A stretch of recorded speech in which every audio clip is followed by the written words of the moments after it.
This is Rome, known for its balance of chaos and charm, modern and tradition.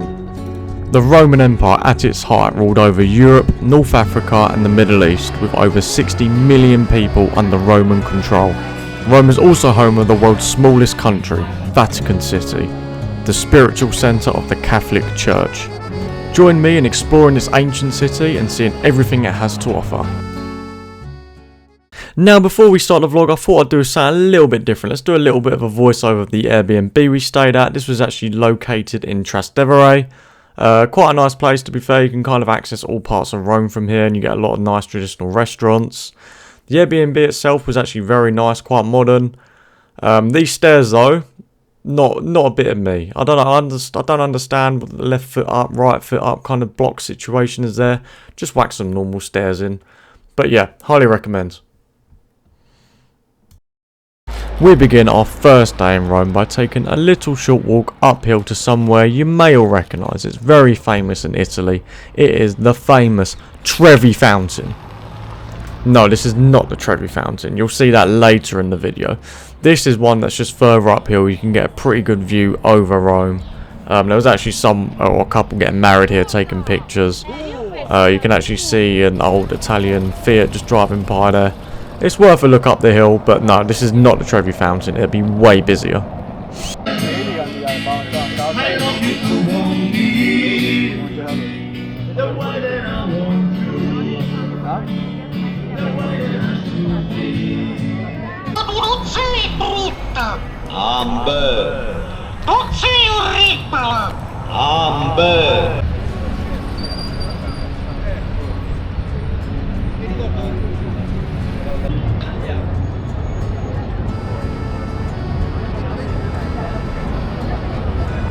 So the building you can see in frame now, I actually had no idea what this was. I was just amazed at how sick it looked, really.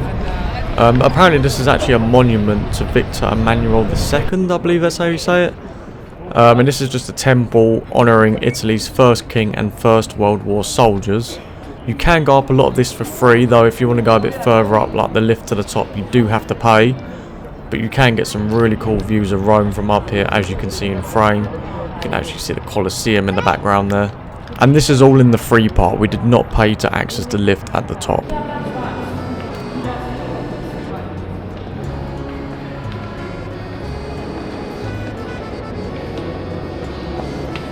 For lunch, we actually headed to a local pizza takeaway, and we also tried a local dish called Supli. This was around €7 each and was definitely worth it.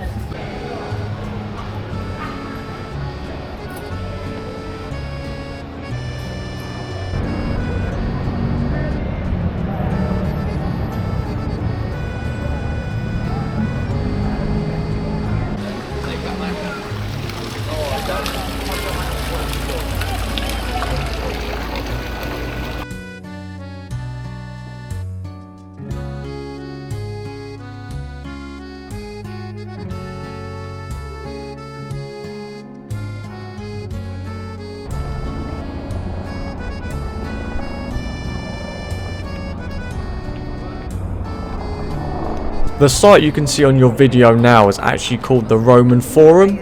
You can visit here for free, providing you've bought a Colosseum ticket. This site consists of areas of temples and old government buildings, some dating back to around 2,000 years ago. I would definitely visit here if you have the time. It's free if you've got that Colosseum ticket, and there is so much to see.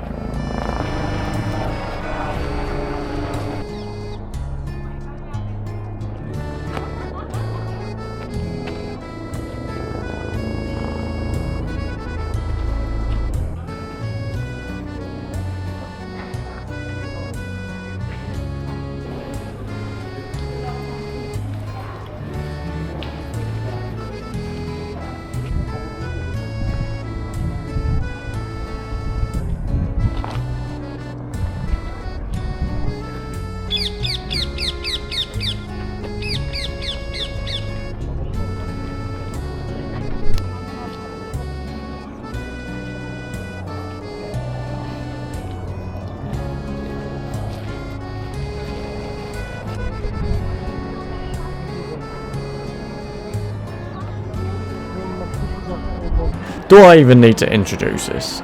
one of the 7 wonders of the world, the Colosseum.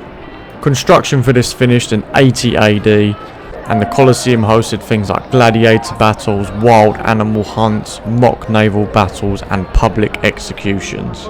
Just to put the size of this arena into perspective, it could hold up to 50,000 spectators. To my knowledge, that is more than most Premier League football team stadiums.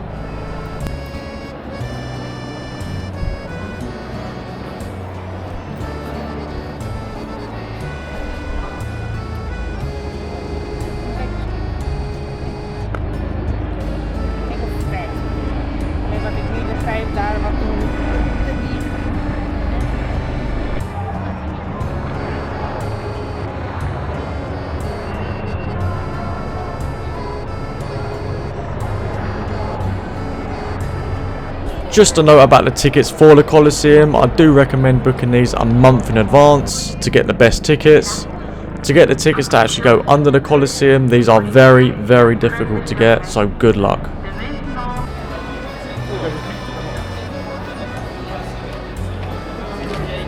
In shot now is the actual Trevi fountain. Now we do actually come back to this tomorrow, so you'll see more of that later in the vlog. Doesn't look that busy here, but I can guarantee you it is rammed. For now though, we're actually heading back to Trastevere, which is where we're staying. This area is known for being a bit more local and having a good choice of restaurants.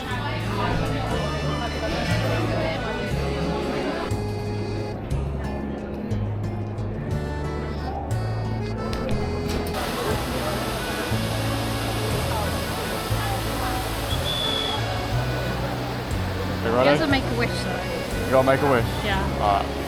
2, 1. You can actually visit the underground water city that feeds the fountain, but make sure you book tickets as you can't guarantee entry on the door.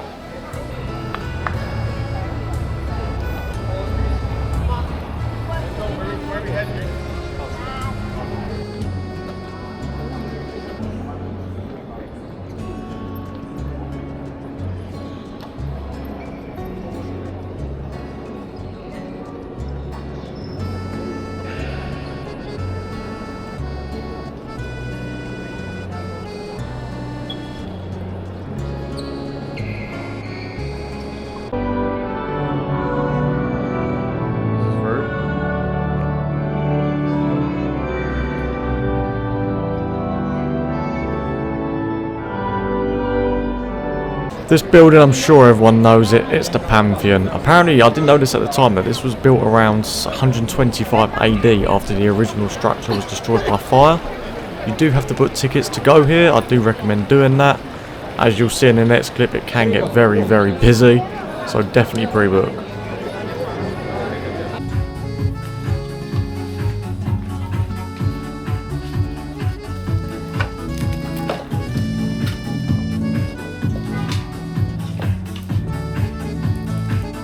Now at the Spanish Steps, these were built around 300 years ago to connect the church, which as you can see on the top of the hill here, to the Spanish embassy down below.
This is the Catacombs Crypt.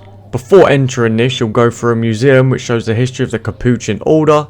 Beneath the church lies this crypt, featuring several chapels, each with a theme and decorations made from human bones. Having been to the Paris catacombs before, I kind of had an idea of what this would be like, but I had not seen anything in the decoration like this.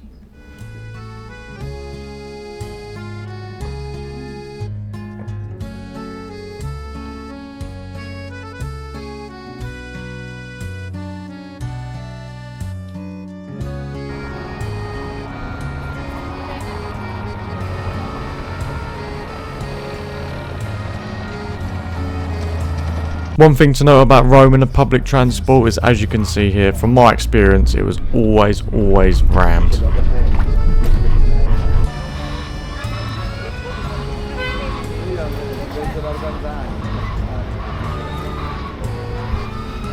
Currently at the square in Vatican City. I'd definitely recommend coming here, though it is very busy. The queue to get into the Catholic Church took us around 45 minutes. There are some paid areas as well, but most of it is free.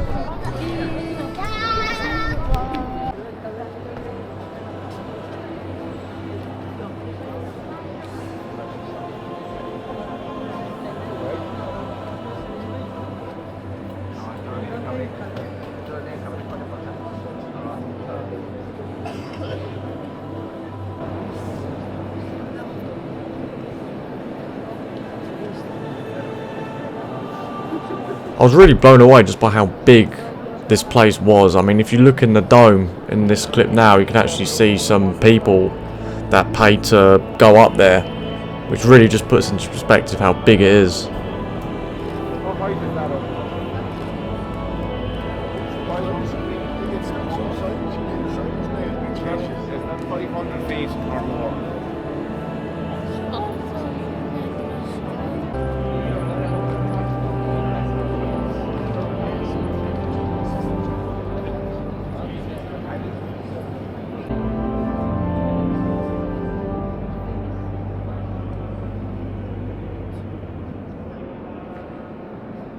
On screen now you can actually see the confession boxes, and there are multiple languages depending on where you're from, and you can also get some of your items blessed by a priest.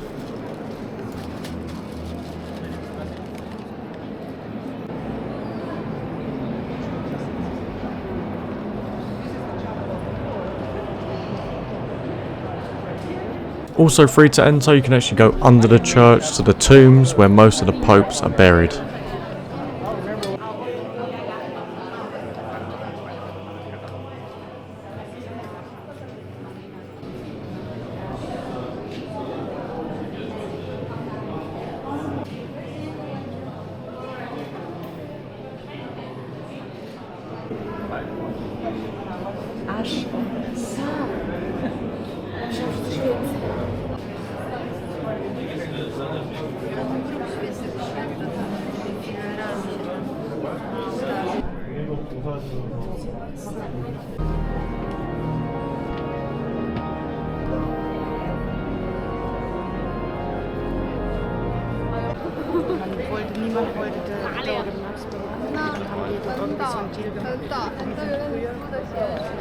That concludes our trip in Rome. I must admit I did really like this city. It is very busy, but you know, it's full of so much history. It's always going to be busy. The weather was very nice at the time of year we went. We actually went start of October. I would highly recommend going. It doesn't seem too expensive when you're out there either. If you have enjoyed this though, please leave a like and a comment and subscribe. Do you prefer this more voiceover, shorter vlog route, or do you prefer a more personal, you know, face-to-face vlog? Let me know.